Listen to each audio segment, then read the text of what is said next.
Welcome back to We Still Like Each Other, the podcast. My name is Travis. And my name is Stephanie. And this is the podcast where we show that the honeymoon stage can last forever. And ever and ever. Happy New Year. Happy New Year. We made it. We did, with a new baby. With a new baby. So we're also proving that you can still record a podcast with a 13-day-old baby. Fingers crossed. Fingers crossed. So, bear with us. We do have the baby monitor on, so you might hear him wake up.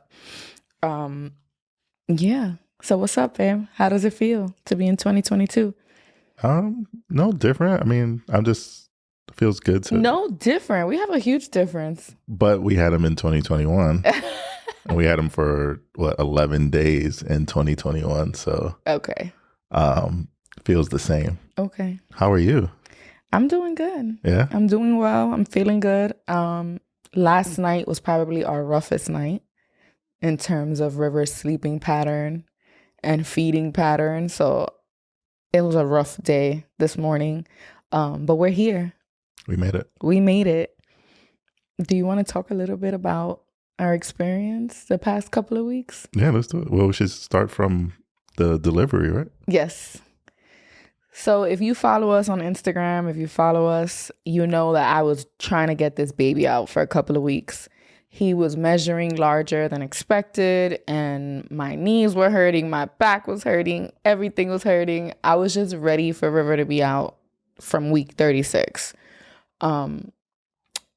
This pregnancy was a lot different than Eli's because with Eli, I didn't really feel uncomfortable or any type of pains until the day I went into labor.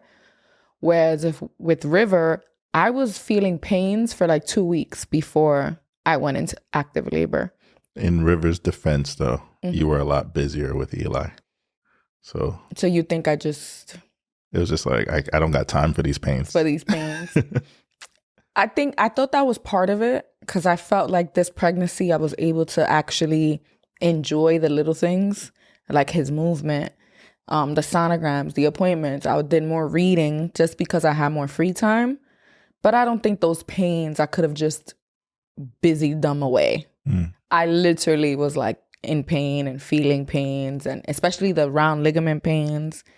I would like almost fall to my knees with certain sharp pains that I was having those last 2 weeks. But all that to say is those pains were not in vain. When I went to my 38-week checkup, I was 5 centimeters dilated, and it was go time. Do I get any credit? Well, you get credit for it. For opening you up.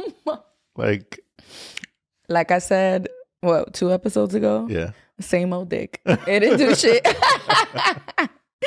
But yeah, it was perfect. Like, before my appointment, we had a little fun. Then we went and we walked through Central Park because we were like, let's get walking in. Hopefully I dilate a little bit. And it worked. My doctor checked me and she's like, you're walking around like nothing's going on, but I think you're in labor. And I was like, I've been feeling pain. Well, did she say labor or that you're ready? Yeah, she goes, well, she said something's going on. I was like, I don't know. I've been feeling pains for like 2 weeks, but nothing that feels like labor back when I had Eli. So I haven't felt like I'm in labor, but I know something's going on. So she goes, well, that's something going on. Has you 5 centimeters dilated, and I think it's time. And it was, she just did a checkup and I was already leaking fluids and she's like, let's just go. And yeah, it happened fast. Yeah. They took us to like the delivery ward and I had to leave. The nurse was really nice. She's like, you can't be here, but go eat and then come back. So I went and had 2 slices of pizza. Yeah. Just while they set me up in the labor and delivery room. Yeah. I'd say it was like maybe 30 to 45 minutes. Yeah. So enjoyed some pepperoni slices. Steph wanted me to sneak her some candy in. Yep. So I went to the pharmacy. When I get nauseous, I need sugar and they don't really give you anything. You get fluids. So I was like, bring some candy. And went back and we're just waiting. When I got there, they were already setting you up for the epidural. This one over here was playing no games. Yeah, I wasn't, like, I was feeling my contractions, but they weren't intense like when I had Eli. But when I had Eli, those pains traumatized the fuck out of me. So I was like, I need the epidural. I need the epidural right now, right now. A lot of the reason why a baby wasn't on our mind was because of the things you went through with your birth with Eli. Yeah, I was traumatized. I mean, there's other things that go into it, but a big part of that was your labor. PTSD. Yeah, for the first 2 years after having Eli, if you talked about pregnancy around me, I would like shake. Like I couldn't even fathom going through labor again. It was bad. So once I knew, they were like, oh, your contractions are going, and they were reading them on the monitor. I was like, I need an epidural. I need an epidural. And I got the epidural before the pains became really, really intense, which was perfect. So this experience was way better, way easier, even pushing. Well, and they also gave you to induce the labor a little? Yeah. Or the contractions? Yeah, Pitocin. Pitocin. But I was already... I already had my epidural, so I didn't feel a thing. I was just watching the charts go off, and it's like, oh yeah, she's contracting. I was like, she's chilling. Yeah. I kind of felt them a little bit. Like I was like, oh, I think it's coming. And then we would look at the monitor and see it, but it wasn't anything bad. But then the doctor checked me at 9:05, what time was it? 9, a little before like 9:10. Yeah. And she was like, it's time to go. We were like, what? Oh, I remember I was like, we had been there, 2 hours at that point? 2 to 3 hours? I think 4 hours. 4 hours? Okay. And I called my mom just to like check in. And the doctor's like, oh, it's time to go. I was like, I got to call you back. And from that time, when I told my mom I have to call her back, River was out by 9:18. Yes, 9:18. And I remember I knew it was about 9 o'clock, and Eli was born at 9:32. So I was like, wait, what time is it? And you were like 9:09. I was like, well, Eli was born at 9:32. And my nurse is like, well, maybe this baby will come out even sooner than that. And I was like, because I pushed for a whole hour with Eli. I started about 8:30 and he was born at 9:32. So I was like, all right, sure. Next thing you know, I literally pushed for like 8 minutes and he was out. Like, hold her leg. I was like, okay. I was like, hold me tighter right here. Put more pressure right here. Yeah, it was pretty crazy. Like, it happened so fast. I still don't really feel How like did my face look? I had a mask on. That's another thing that was like weird. It was just eyes. It was just kind of like, you look normal. It was very surreal in the sense, like, everyone was hyping me up for this moment. And I'm just like, this is chill. I mean, the weirdest part, and I say weird, just whatever, but was when the doctor was kind of like opening you up.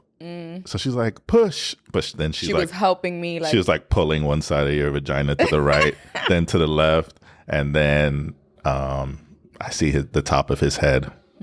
And then I'm just like, oh, shit. I'm like, God, this baby. Is graphic. Oh, my God. Listen, he's talking about pulling my vagina apart. And I'm like, baby, he has so much hair. Come on, you got this. You got this. And yeah, I forget what happened at that point. But I remember pushing so hard that my lips got numb and like my teeth hurt. Like I feel like I was putting too much pressure on my face. And then I think I kind of felt his head come out because I was like, is his head out? And the doctor's like, yes, but you have to keep pushing. And this sounds like a hour-long ordeal. And it was minutes. It was minutes. And then he was out. And then I remember I was telling you all that I was like, all right, I got to take care of Stephanie, but I got to watch the baby. So then I'm over there with the baby, looking at what they're doing. They're putting the ointment or whatever on his eyes. But then I'm looking back at Steph and she's just smiling. And I'm just like, okay. And I'm like trying to look over at River. But yeah. And then I remember this because you were kind of looking at River, but I knew they were about to like deliver my placenta. And I wanted you to see it. Like, baby, look. And I'm like, huh? And then I just see the bag come out. I'm like, okay. I wanted you to see like me deliver the placenta. I'm like, thanks for that. But yeah, and then he was out. They put, skin to skin with you. And I think he was crying a little and you were asking, is it okay to breastfeed? And it wasn't that he was crying. It wasn't only that he was crying. He also was like, and signaling with his mouth like he wanted to eat. So I was like, is it okay to breastfeed him? And they were like, yeah. And that boy latched on like he been like his daddy. He didn't hesitate at all. He like latched right away, full suction. I was like, wow. And technically, he was 2 weeks early, but he was 8 pounds. Yeah. So he wasn't 2 weeks early. Yeah. The bad part, the hospital stay. Oh, the staff was amazing. Amazing. That was good. But I mean, just the stay itself. Yeah, it was rough. I felt like we did a little bid. Yeah, like it kind of felt like we were in jail because of COVID. We couldn't really leave our room or walk around anywhere. The bed was uncomfortable. It was a tiny room. We did have our own room, which was nice. But honestly, the staff made it worth it. When I mean amazing, like they made me feel so well taken care of. And they were just so kind. I like have no regrets about where we decided to have our baby. Yeah. How do you feel? Yeah, it was good. The staff was amazing. Sleeping on that, I don't know, what do you call it? It was like a chair that pulled out, so it was like a bed. So stiff though. But it was stiff as hell. And the first night you didn't know it pulled out as far as it did, so you kind of slept on it as a chair. Yeah, it was rough. I felt like I was yeah, I did a bid. It was we kind of still haven't recovered from that stay. We need like a really good night's rest. But luckily we were able to go home pretty quickly in time for Christmas. Yeah. And yeah, it's been amazing. It's been nice. No family has been able to see River except my mom because she was watching Eli while we were at the hospital. But COVID has been insane, crazy. So no one has really met him except through pictures. FaceTime. Yep. All right. You ready to move on to our first topic? Yeah. Yeah. Yeah? Mm-hmm. You sound sad. No, I'm like thinking about River. He's good. I got him right here on the HD camera. That's my little twin. Yeah, he's definitely Travis' twin. I will say it didn't hit me that like he was here until we got home. Yeah. I don't know why, but like, so the first few days that he's born, he's had his eyes closed a lot. Mm-hmm. And so I don't know, that eye contact thing never really happened. There's a few times we saw him, but one day we were here sitting on the couch and I had him in my lap and he was just looking at me, eyes were wide open. And I don't know what the hell happened, but I just started crying, like crying. Like I just found out I lost somebody crying. Yeah. And I'm like, take him. And she's like, no, hold him. And I think you were crying too. Yes, because it's normal to cry when someone you love is crying. And I wasn't sad. Travis doesn't. I be bawling out crying and Travis is my strength. Like, you were right. But yeah, I still can't explain what I was feeling. Like, she's like, what are you feeling? I was like, I don't know. Yeah. And even looking back, I still don't know what it was. I think everything happened so quickly in the hospital. It's just like finally I had a moment to let all those emotions out. And embrace him. And then he looks so much like me. It's crazy. I did nothing. I just carried him for 9 months. But yeah, I'm so in love, and I love our family dynamic now. Yes, Eli is a great big brother. He is. He's doing really well. Topic 1. He's like, what is it? So the first topic relates to finances in relationships. In our case, specifically marriage, but I guess it could apply to any relationship where you kind of become financially dependent on one another. Okay. And dependency always sounds negative, but I mean, so more in the sense like you've been living together, but you get an apartment that's maybe a little more expensive because you can afford it together.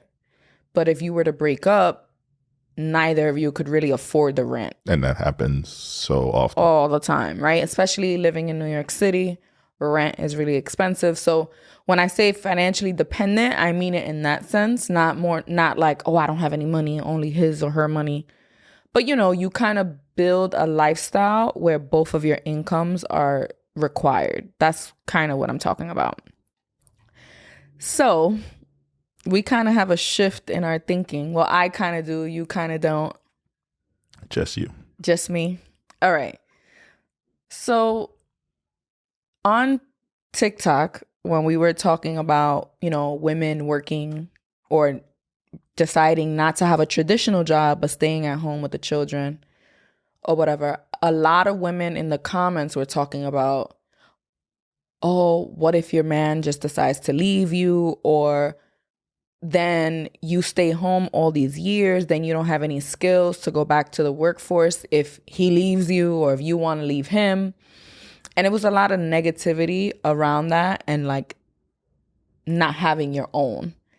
And at first it felt very negative, like because we feel so confident about our relationship, right? And it was more so that pessimism about marriage that I'm like, here we go. Here are these bitter ass people talking about what if we don't work and I should have an escape plan. But I feel like over the past couple of weeks, my thinking has sort of shifted. Why are you laughing? Go ahead. Why? What caused it to shift? So I always felt like your money's my money's your money. If shit hits the fan, we're legally married, like I feel protected, right? But if shit hit the fan one day and I had to run, I always had a job, a salary, an income. The 15th and the 30th of every month, money, a couple of $1,000s was coming into my bank account, right? So even if I walked out the door without any money, I had a paycheck coming in, right? So I feel like I had the privilege to not really feel like I needed that safety net, because although consciously I'm like, oh, we're in a great relationship, I don't need to worry about a safety net. Like, I don't think Travis will ever run out on me or anything like that. But was that also influenced by the fact that I have financial security in the sense of a paycheck every 2 weeks, right? So now that I took away that security blanket of a paycheck every 2 weeks, I feel like my perspective on that safety net has changed. What? Nah, this is one of those cases where I'm being rude and I'm not really listening. I'm just waiting for my turn. Go ahead. So what's your That's go ahead. That's it. I still think that's pessimistic. Okay. I will say this is focusing on us and our dynamic. Okay. We've been together, 7 years? Like, you don't even know, so. So look, it can end at any moment. I feel like I've proven myself that I will never be that type of man. No matter what happens with us, I have an immense amount of love for you, and my love isn't a switch that can be turned off and on no matter what you do, or maybe something I've done. If it came to some type of collision where it's like, damn, we're ending. Mm-hmm. You wouldn't leave me to starve. I would. I could. It's not in me. Mm-hmm. It's not in me. I feel like I've proven myself that it's not in me in our relationship. I've given you my last, mm-hmm. and I'll continue to give you my last, whether we're together or not. We're always going to be family. Mm-hmm. We're bonded by our children. Mm-hmm. And I also have shown that I have the type of personality that I don't harp on things. Mm-hmm. So although it sounds insane to say, you could think of the worst possible thing you could do to me. Mm-hmm. I still have so much love for you that I would not want to see anything negative come to you. Mm-hmm. And I feel like I've earned the right to say, you know what? I don't need that because I know the type of man Travis is. So for you to now, a few weeks of you changing your mind and saying, well, now I do need that safety net. It's like, so what are you saying about me? Are you saying that now you feel I'm different? Yeah. I don't think you are different at all. But I feel everything you said, I agree. I feel it too, right? Like I'm not worried. Like, worst case scenario, let's say next week, I'm like, I'm fucking done with you. I want to leave. You're going to make sure I'm taken care of. We're going to figure it out. Let's look at the fight. We'll sit next to each other, hating each other, but we'll figure it out. Yes. But I feel like every woman, or at least most, 90% of women who have came to a crossroad where they had to leave their partner probably felt the same way. Probably had that same sense of, he got me no matter what. But listen, hold on. I want to interject.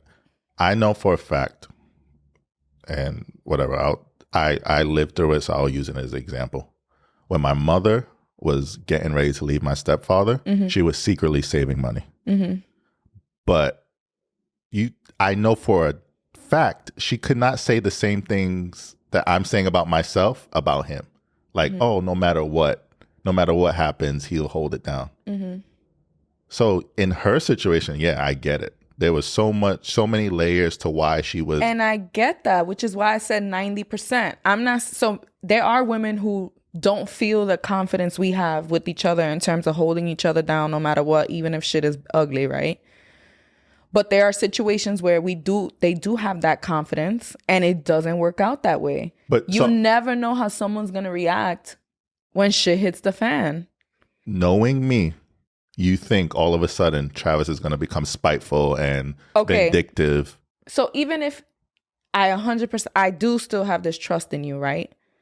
I feel like in having this platform and in influencing other women and other relationships, I feel like no matter what, it's a good idea. No matter the relationship. So you're doing it to set a good example? That's not why I'm doing it, but it's a side effect of me doing it. I still don't agree. I support you and I love you. And whatever you need from me to make you happy and comfortable, I'm 100,000% on board. But I will be lying. I need some money, nigga. I'll be lying if I say that I'm thrilled about it or happy about it 100%. Because to me, it is pessimistic. And, when me and you first got together and I was like we were quickly in love and I'm all of a sudden moving to the Bronx and, the Bronx has this whole stigma. You're a single mother. People were in my ear saying, make sure you have some money because you just never know. Yeah. Crazy Dominican girl. Funny, but they were like really concerned. Yeah. And, probably mostly because of bad money management that wasn't on my mind. But I was also like, I'm in this. Yeah. Like even the moves I made to be with you, there was no looking back, and not in a way that I felt stuck, but I was just all in. And whatever happened from me being all in, I was going to deal with those consequences if it went left. Luckily, it went right, and we've been together for many years. So it kind of hurts a little to hear, oh, now I feel like I need this safety net, something I never even thought of. Yeah. Like if roles were reversed and you were the person bringing in most of the money, I would just be like, all right, well, I'm a kept man and whatever happens, happens. I love this woman. And, but your experience is your own and your thoughts are your own. So I'm not here trying to convince you otherwise. Like I know you're steadfast in what you believe or your outlook on things, and I'm here to support you. I just feel like it's kind of like an emergency fund. You hope you never have to use it, but it's there just in case. You know what I'm saying? Like an emergency fund doesn't mean, oh, look at you, you're so negative. You want the car to break down? You want to lose your job? That's different. But I'm looking at it at the same way. Because I can't say the things I'm saying about myself, about my job, or like my employer, or my vehicle. Like, Nissan, they would never do me dirty. Or my employer, they love me. They say good morning every day. Yeah. That's different. And I get that. I get your comparison, but to me, it's not the same. Because I'm like, no, look at me. Look at me. I am not a company. Yeah. I'm your husband. I'm your best friend. I got you for life. So then what if, like, I hadn't used this argument to try to convince you, but I just thought about it now. It's like, if you're so confident that I'm never going to need it, why does it matter that I have it? And that's why I'm doing it. Okay. I can still, tell you how I feel about it, but it's not changing the fact that we're still doing it. Yeah. I'm just, I'm here to make sure that you are very clear of how I feel about it. Do you feel like nervous? Like, is she planning an escape route? No, because like I said, I focus on now. I can't think about what you may or may not be doing because I'll drive myself insane. Yeah. I focus on how you make me feel right now. I'm very much happy. I'm very much in love. And if there's something going on in the background that I'm not aware of, then, I'll deal with it when it happens. But for now, I'm just living in the moment and I'm happy. Yeah. I feel like overall, this is like a safety net. Even if, God forbid, something happened to you. Yeah, we're married. Was yours, is mine, was whatever. But those are things that take weeks, months to be settled out, right? In terms of like retirement, in terms of like your salary, in terms of life insurance, all these things. Like, I don't know how none of that works. I've never had family members who've been in that situation. So I feel like me just having a safety net when I don't have a every 2-week paycheck is a good idea all around. And hopefully I never have to use it. Okay. Does that make sense? Hopefully we could use the money on a family trip. If we could refill it right away, because it can't be empty. It has to be there. Okay. And I feel like a lot of relationships stay together because of that financial burden, right? Like, well, if we break up, how are we going to finish paying? How can I live in this apartment? But once again, you are using these generic examples to define us. Mm-hmm. And I would go sleep on my mother's couch and still pay rent before I would live here and like you banging pots. But that sounds so idealistic, and like I want to believe that, but you never know. Hopefully, if that's the case, I'll still have my emergency fund. You'll be on your mom's couch and still helping me pay the rent. And so what? It's just there. Okay. Or that money could be used elsewhere. Like where? I don't know. House saving or goal saving. It'll just be a nut. It's not like I'm trying to save $1 million for an emergency. Like it's just a small little savings aside from the house and everything that's our goals. This is just your goal. For me, for Stephanie. What's this goal called? I don't know. Just in case a nigga would. In case. There's a Jamaican like phrase, because I was telling Irene about it. And she goes, Travis should know that's something. You know me and my Jamaican roots. God, I wish I remembered what she said. But she said she compared it to like even when women go on dates and having their money just in case the guy doesn't pay for the date or something like that. And it's not that I don't trust you in our relationship. I honestly think. But even if you didn't trust our relationship, forget me and you, just me, what you know about me, the person I've shown you, I don't know if you could probably count on one hand how many times you've seen me angry. Have I shown you that I would be the type of person to do that? No. Case closed. But I will still do what you need. All right. What if there's an emergency? What if you literally physically can't help me? And I don't have a paycheck coming in. But don't try and twist what you're but it meaning works behind. For both.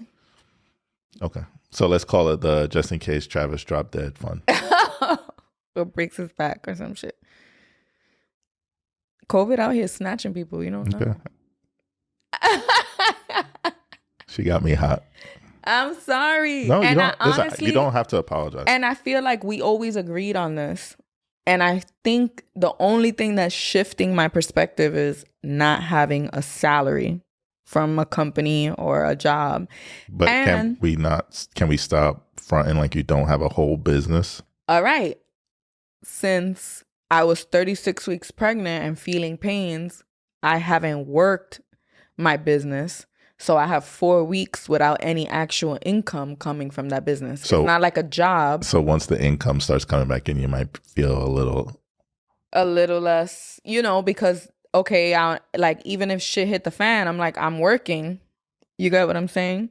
Whereas it's been 4 weeks of literally no. And I think that's what it is. Like for me, it's just weird. Like when's the last time I went a month without earning my own dollars? Not since we've met. Right? So I feel like maybe it's related to that. Like that that need to just make money. I don't know. Maybe I need to work this out in therapy. You need to see the lady. But like you said, what do I think I need right now to feel comfortable and happy and not worry about that? A nice little cushion in my own checking account. That'll make me feel good. Done. And we're working on that. right? And then it's like, whatever. Next topic. Next topic is in also y'all can relate. This one is a really cute story. It's not as traumatic as the last one. However, it has some really good topics embedded in it that I'm sure you all will enjoy. So the title of it is a question that we could discuss before we even get into it. Should the woman ever propose to the man? What is your view on it? And I instantly thought of Chrissy and Jim Jones, because in our culture, that's kind of like the first example of it that we remember. And they're still not married. They're still not married. And she proposed to him. Yeah. Should the... I don't see a problem with it. Mm-hmm. I think it's more of a societal thing where it's like that's just the man's job. And even in like homosexual relationships, it's usually the person who's more masculine that does the proposing. Mm-hmm. So that's just like a societal norm. I don't have a problem with it per se, but I can see how it could be viewed negatively. Well, I'm sleep on this. I would never, ever, ever propose to you, right? I don't know. I just feel like every time I've seen a woman propose to a man, like on video or something, it's so cringe. The guy is like caught off guard and confused and awkward, right? Whereas whenever you see a proposal the other way, most of the time, the woman's like, oh my God, like she's been waiting for it. She's excited. Whereas the man's like, oh God, you're putting this pressure on me that I didn't want. I remember seeing one and I like shared it and I was like, I'd rather rip all my nails out one by one before I ever propose to a man. But again, I'm married, so my outlook on it is probably biased. I would say I don't mind skipping the whole proposal. Like you and I discussed wanting to be married, wanting to be together. I was surprised at our proposal, but it wasn't something I was expecting. Like if you and I would have just went, got rings, walked to City Hall and did that, I would have been totally fine with that. Like I don't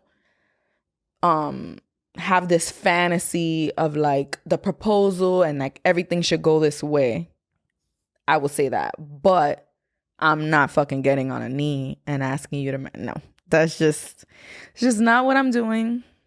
But I will say this story is really cute and I don't think we'll get there. Okay. We'll get there. My now husband and I have been together for over 11 years. However, we've been married for only 2.5 years. That difference in numbers is still hard for me to believe. We started dating when I was 20 and he was 22, which they were really young. So I initially thought, okay, y'all dated for like, 8 years before y'all got married, but y'all were so young. Yeah. I didn't think it was too big of a deal.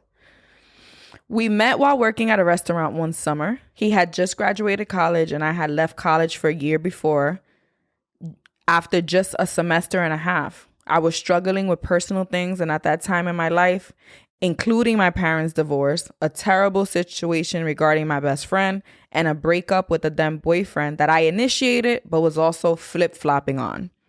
So when they met, she had a lot of baggage. Yeah. So I was a mess, just trying to relax and figure out what I wanted out of life. He was trying to figure out that as well, but came from a stronger family background and also a more privileged one. I have always felt like I'm trying to catch up to him, but I guess that's something I need to work out in therapy. She needs to see the lady. She needs to see the lady. But I feel like that part I related to because... In what sense? Especially in the beginning of our relationship, I kind of envied like how big your family seemed. Why are you laughing? I was like, how long did that envy last? Be careful. I can't talk about your family. But in the beginning, it was like you had so many cousins and all this stuff. And I kind of envied that, like that big family life. You did also seem a bit more privileged than I was. Like in the sense that you know, you had your father still very much in your life. Your parents were homeowners. You always grew up with a vehicle in your family. Like your mom or dad always had a car. You lived in a house. Like the little things that just made your life. Definitely things I've taken for granted. And knowing your story, it's just like night and day. Yeah. So little things that made me feel. And then I always felt, not that I was catching up to you, but that I had something to prove because I was a single mother when we met. Like I felt like I had to work 2 jobs and go to school and all these things that in the moment I didn't realize I was doing. But in reflecting later, I'm like, I was putting all this pressure on myself to like prove that I was worthy of you. Does that make sense? Yeah. I mean, you were worthy of me before you did anything. I feel like I felt the opposite of I was trying to prove that I was worthy of you because you were just, in my eyes, just so amazing, like top tier woman. And I had to. Yeah, I heard it here first. But she still needs an emergency fund. And I was, you know, even every time you open your mouth, you say the most profound things, even early on. And I was just very happy to stand next to you. And I wanted to prove I was worth it. So it's funny to hear you say that. But I think we deserve each other. Yeah, it's true because I never thought what came out of my mouth made sense. Like I had this weird imposter syndrome that I always would say something and then be like, you know what I mean? Or did that make sense? Like I didn't trust myself. Like when you give someone advice, be like, but I don't know what I'm saying. And I feel like you would always be like, why do you doubt everything you say? You like brought that to my attention that I did that all the time. And I was like, I don't know. I didn't even realize I was doing it, but I don't know. And like, I feel like if we started this podcast 6 years ago, it would still be as good as it is now. Because you've just always been spitting that shit. But I didn't trust myself. I still be doubting what I'm saying. And I know that my English isn't perfect. Because honestly, I stopped giving a fuck about that. But yeah, we got super sidetracked. So she felt like she had to keep up with him. We started dating and I fell for him hard and fast. Our very first date, we were just chilling at his parents' house where he was living at the time and he had a friend come over. I was blown away by how he made sure to make me feel included. I have always been on the fringes of any party. I'm shy and introverted and it takes a lot for me to open up to people. He put the effort to make me feel comfortable and has done so every day since. And it's not just me. The care he takes for his family, his mom, dad, and 2 sisters has inspired me. He has the best relationships with them, which is something I have struggled with since my parents divorced. And I have 4 younger siblings, so I wish I were better at that. So this is where I feel like the difference in our upbringing started to show. Like, I remember even in college, I was a psych major and we talked a lot about how divorces impact children. But for me, it's like, it was everybody I knew, no one was even married to their parents were never even married.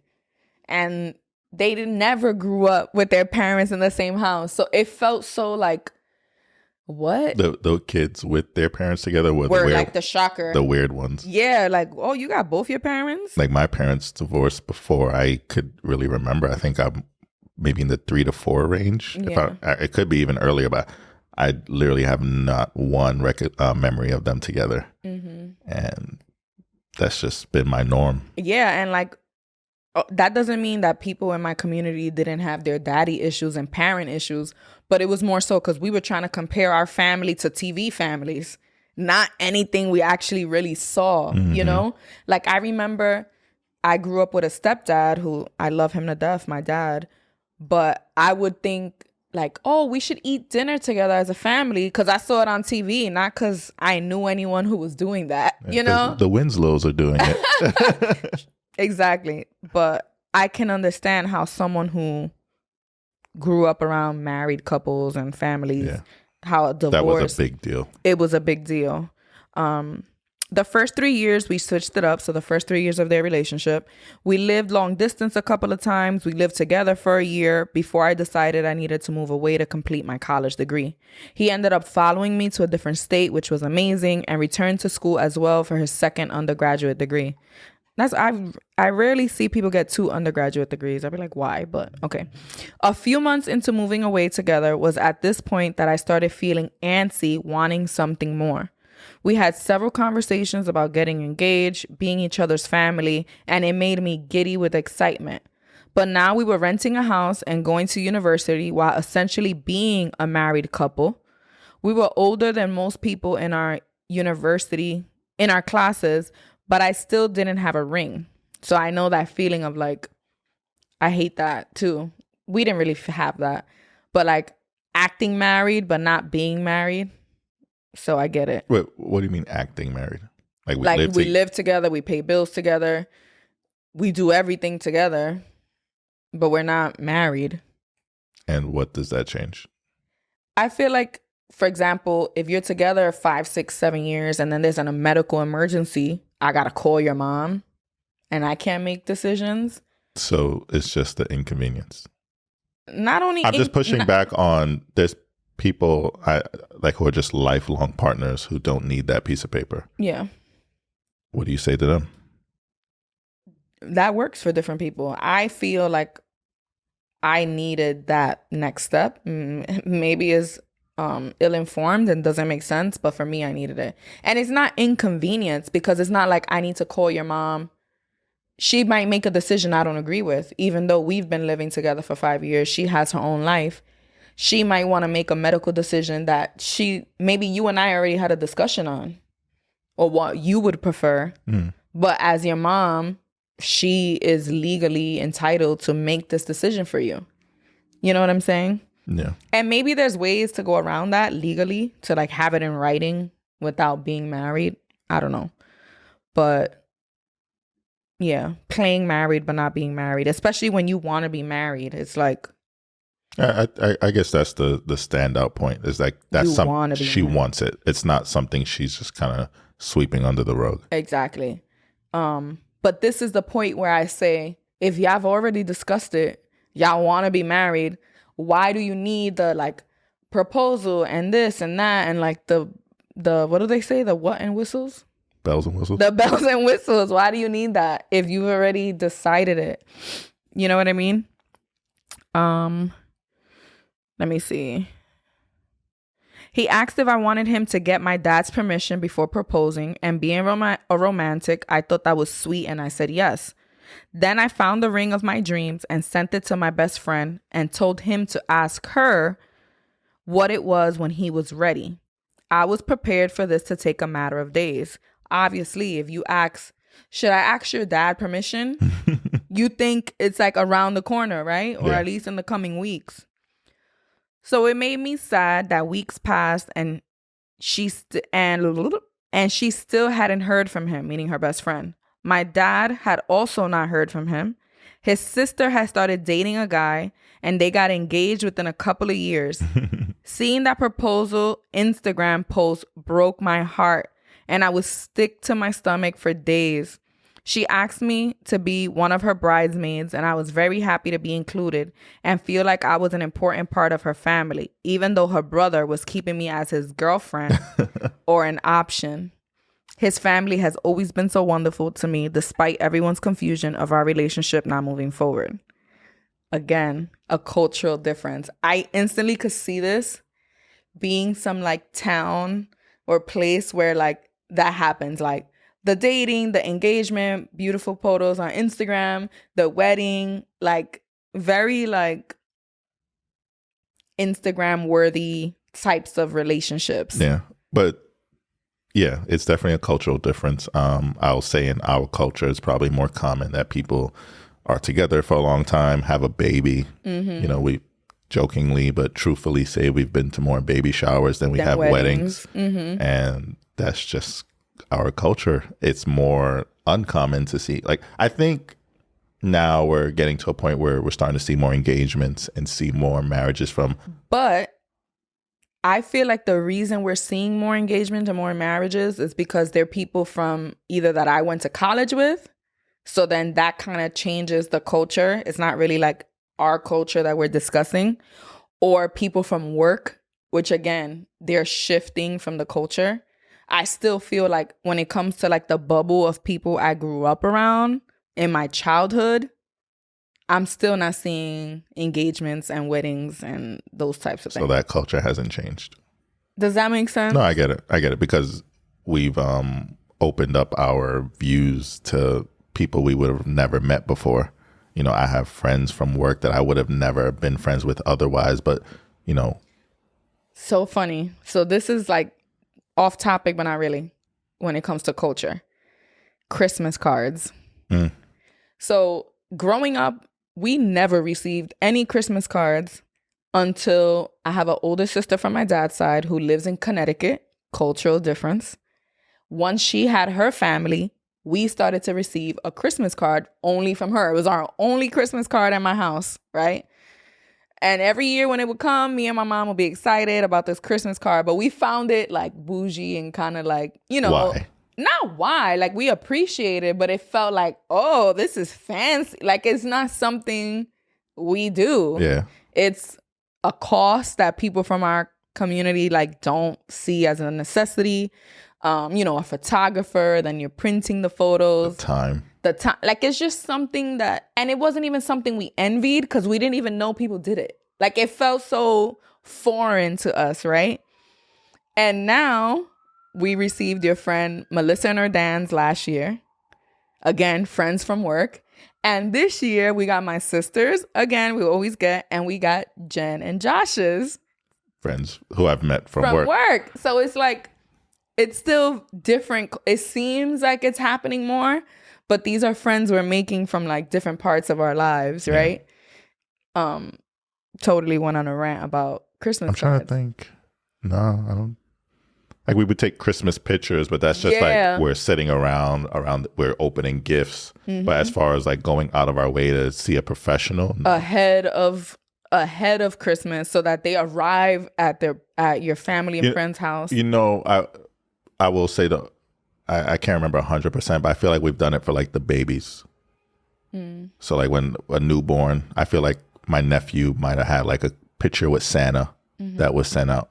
And my little brother had a picture with Santa, but that's where it stopped. See, I remember I took a picture with Santa at like the mall, but they just gave us like a Polaroid and like that was it.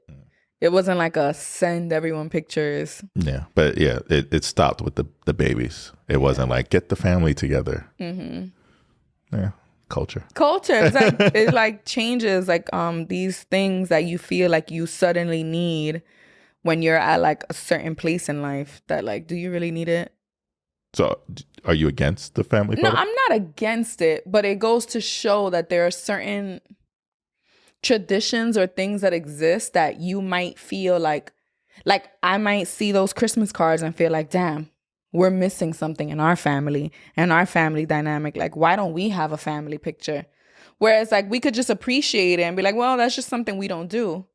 But it could also influence us, right? And we could be like, well, now we need to spend X amount of dollars getting professional photos, mailing them, shipping them.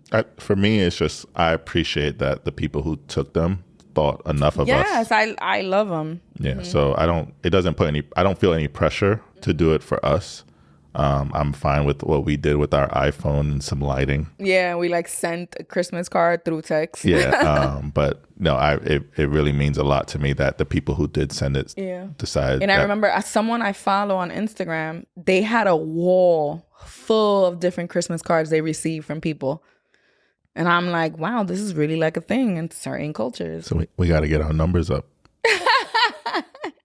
We want Christmas cards. All right. So 2 years have passed. So this is 2 years after the sister's wedding. And we're still not engaged. They've been together for 5 years now. He had never reached out to those two people. And that friend of mine who had given the ring info to was getting married in her home country of France. I planned a 2-week trip around Europe with him, making the wedding at the culmination of the trip. In the months leading up to it, I had strongly hinted at wanting a proposal, and he was giving me good signals about it. I was like, finally, I had given up on him asking my dad's permission and said, whatever, I'm a grown woman now and I don't need anyone else's permission but mine. I also gave up on him asking my friend for my dream ring and sent him the link to the ring myself because I figured since he's a little shy, whatever. He took me to a jeweler to get my ring finger size and I knew that we'd go on this trip dating and come back fiancés. I was so excited. So at this point, he took her to a jeweler and everything. What the fuck is his problem? But the entire trip came and went without a proposal. I was devastated. I spent a few months moping about, but assumed he didn't propose because the ring hadn't been completed. See, she assumed. I would have just asked. Like, you took me to the jeweler. Like, what the fuck? It was designed by an artisan and was handmade. It was not very expensive, but it took a while to order in. So the cost wasn't an issue, but the time lag could have been.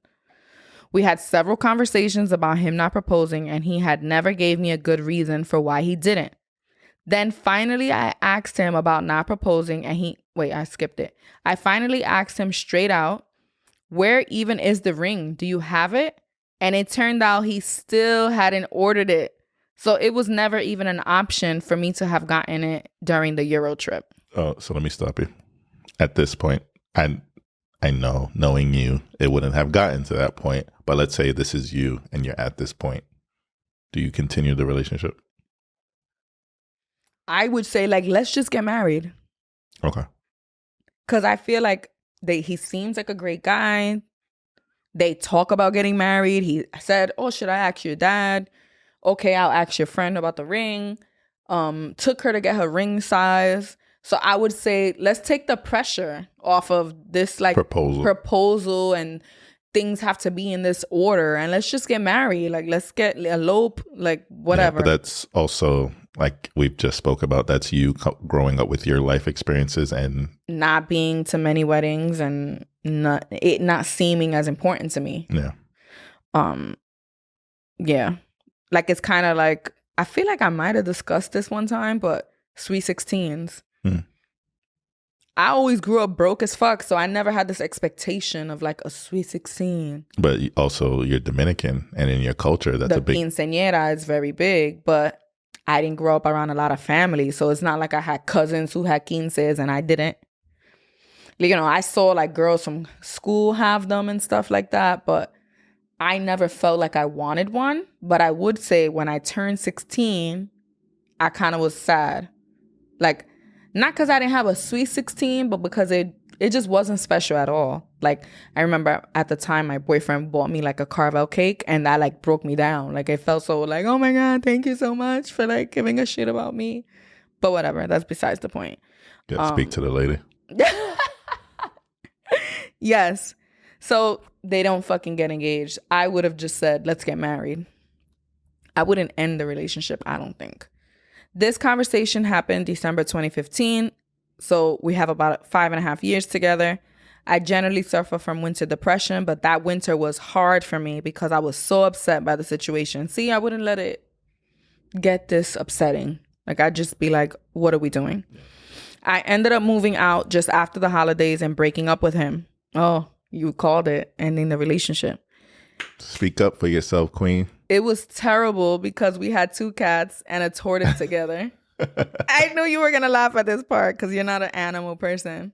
But it's also that joke where it's like, I can't leave him. My CDs are in his car. I left my bobby pin in the chair. Yeah, but cats, they're people, and their pets are more, we just aren't pet people, but. And a tortoise together. They live 100+ years. So it wasn't a light decision for us to get one together. We had bought the tortoise, wanting him. That's pretty beautiful when you think about it. Yeah. Let's buy this pet that's going to outlive us. Yeah, no, listen. Oh. We had bought that tortoise, wanting him to grow up a little bit before we'd had children and raising him in our family. This was a really tough decision, even though no children were involved yet, thank God. But so they haven't gotten married because he hasn't proposed, but they already discussed having a pet that lives 100 years to pass on to their children. Like, yeah, you see how this stupid, this formality is, I don't know. I don't know if it was having a like.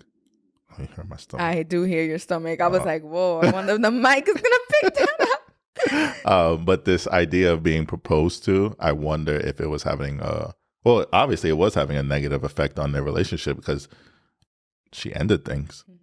And she also clearly wasn't as vocal as me, where I would have been like, what the fuck? She kind of was waiting and sitting back and hoping, and then He makes my laid backness sound mild. mad laid back, super chill. Yeah. I was heartbroken, and so was he. So by the breakup, I was very clear in communicating with him my desires to get engaged, and he said he fully understood and wanted to. I was never pressuring him into this. I want to make that clear. Every conversation we had about the future, he said he saw us married and he was excited about it. He wanted to be with me and have children when we graduated. Since he was so broken by the breakup, we started talking and I moved back in with him, certain that this time he would finally propose. I should have held out longer. I was only out the house for about a month. Year 6 comes around and we're still not engaged. I couldn't believe it and told him I should have never come back to the house or our relationship, just to see if he would have moved faster. We joked around about it all the time and I genuinely found it funny. He would bend down on one knee and tie his shoe as a way to fake me out, and it would crack me up. She has a better sense of humor than me because I would have fucked him up. I made several jokes about it myself. Like if he ever bent down to pick something up from the floor, I would say, yes, yes, yes, 1,000,000 times yes, just to fuck with him. We had a great life and enjoyed spending time together on the daily and just really liked hanging out together. But still, why was he not proposing? See, like this formality is driving me insane. Year 7. What do you think about him like taking it as a joke though? It would annoy me, but it seems like they have that relationship. Like I'm sure he probably joked about other things that made this like, of course she just would another do that. thing, yeah. You know, because she seems like it didn't offend her at all. But it's just like, I feel like we joke a lot, but I'm also sensitive. So there's certain things that like. I have dark humor. Yeah. So I could find the funny in anything, but I'm also very mindful that she doesn't. So I choose my jokes carefully. I'm like, oh, that's too dark for me. I don't like that. So yeah, year 7 comes around and I'm texting my sister about the situation for the 89th millionth time. And she finally said, you just need to do it, referring to me proposing to him. No, I never wanted that. I didn't think it was romantic. I had thought of it for a few years already, but kept shunning the idea. I had already given up the dad's permission thing. I had already told him straight out what ring I wanted instead of making him jump through hoops. But in that conversation with my sister, I changed my mind. I feel like this wasn't fair too, because it's true. She did already compromise on the dad, on the ring, like meet me halfway. But it's also like, y'all been together so long. I wouldn't advise her to leave him. And I also wouldn't advise her to just not get married if that's what she wants. I changed my mind. I immediately looked on Etsy and found a man's wedding ring and that I thought he would like. I planned the hike for a couple of weeks after the ring arrived. We do that all the time and take pictures at waterfalls or whatever, which is super sweet. We got to the waterfall. I set up my phone to take a video and suddenly got really nervous. That motherfucker saw that I was nervous and thought I was hoping for him to propose to me and bent down on a knee to tie his shoe as a joke. I kind of chuckled and waited for him to get up. But he was down there for so long, I finally just knelt next to him and pulled out the ring and asked him to marry me. When I tell you the look of shock on his face, but he was excited. He said yes. I was asking him if he was serious. We could really get married. And he said, yes, let's do it. He said he was wondering what took me so long. Motherfucker. Right? And so when a guy proposes and the girl says yes, he's sure. He doesn't have to say like, we could get married. Because it's just assumed that if she says yes, she wants to get married. Whereas when we switch the roles, we're like, does he really want to get married? Is he Yeah. saying this just for the camera? Yeah. I don't know. I don't know how I feel about it. I'm happy because obviously, like you said, they've been married in the beginning. They've been married for some time now. So I'm happy that it worked out. Yeah. And I'm just, you always point out there's a difference in what you say and what you do. Mm-hmm. You could talk my ears off, but I need to see action, motherfucker. Yeah. So although in private conversations, he's like, you're my person. You're my family. I want to marry you. But then it's like, where's the action to back up those words? Mm-hmm. But I feel like it's been such a good relationship that I wouldn't expect her to just leave him. And then I'm saying, I would just say, let's get married. To her, the proposal was important. So I feel like it's her version of saying, I'm going to just propose to you so we could do it. And it's also a cultural difference. Whereas well, look, there was even pushback on with my family when we said we just want to get eloped. Yeah. We were going to just elope. And I wouldn't say like my family's like huge on weddings and proposals, but it was important to my mother. She wanted to see us have something. Exactly. And her explanation was like, I don't want you to regret it. The courthouse is super cold and dry, and like the workers there are gonna. And even though we did it, we still don't feel different about people who just choose to go to court. Like I still think you can live out your life and be happy till the end of time or till the end of your time. But I'm also happy we gave that to your mom. Like we had our little wedding at her house, and you were her first son to get married, and she was so involved in it. Like her and my mom cooked the food, she baked the cake. The same woman who married her and her wife married us, and I don't regret that experience and giving that to her because she's been so amazing to me always. So I have no regrets around that. But I also, had we just eloped. But so back to my original point, the cultural difference. Imagine that they did go to and elope. The chatter around town would have been like, they didn't have a wedding. Yeah. It would have been like this dark cloud over their marriage. Definitely. So yeah, that's it. She got married. He was wondering what took me so long to propose to him. He said he thought I was going to do it several months earlier when I took him on a surprise day trip and would not tell him where we were going, and that he was disappointed when I didn't. Serves him right. So he ended up really waiting for one. I wonder if it's like his sense of humor. Or his personality. And maybe he's just not like I don't want to say a go-getter, but well, help me out with the word. Like hold on, because there's more to the email. I kind of leave parts out that like I feel like aren't really necessary. But she mentions like his personality. Hold on. Our families, blah, blah, blah, blah, blah. Is he like an introvert? I can't find it, but... Anyway. But yeah, she basically talks about like he's shy and not really... It's hard for him to make a decision. I think something like that is the way she stated it. Okay. But yeah. Again, so what I wanted to say was, even though I'm so against it, like I think I am, when I read this story, I'm happy the way it went. I kind of wish she'd done it sooner. But her cultural upbringing and her relationship to weddings and proposals is different than mine. So I'm kind of proud that eventually she was able to just go for what she wanted, like fuck the norms, Yeah. And she got it done. Yeah, everyone's story is different, and she did or they did what was meant for them. Yeah. I think they do have a kid now, right? Yes. Yeah. So it all worked out. Yeah, she said, I feel like the lack of proposal was him not being confident in making a decision and following through on it. So and then she mentions again, like, it was hard for him to decide to choose me. I don't think it was really choosing her. I think it was more so like the traditions. Yeah, everything that comes along with that proposal.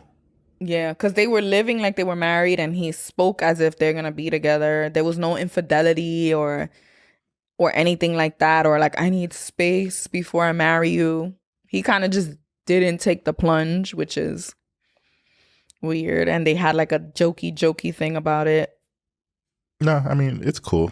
I wouldn't recommend it for everyone. Like, don't, if you're in a situation where you want a proposal, I wouldn't necessarily say go for it and see what happens, because although this worked out for them, I'm not sure that's the case for everyone. Mm-hmm. And it's also, you don't necessarily have to get married. Like the person we brought up, because it's in our culture, was, what's her name again? Love and Hip Hop.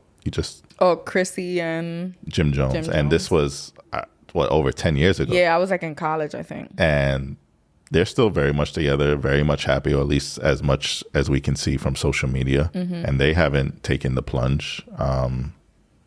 Do what works for you, mm-hmm. but also do what makes you happy. And if marriage is what you think is going to make you happy, then do mm-hmm. that, and be with someone who aligns with those ideas. Definitely. All right. 2022. We here. We out here. Happy New Year, everyone. Wishing y'all the best. If you knew what it took to get you this episode, you would come and virtually hug us. And honestly, River is still sleeping. He made like a little like twice, but we got lucky. Yeah. Thank you, River. So, baby. Daddy of two. Do you still like me? I still like you, but did you send money to my account yet? I got you. Okay. I got you. Peace, y'all.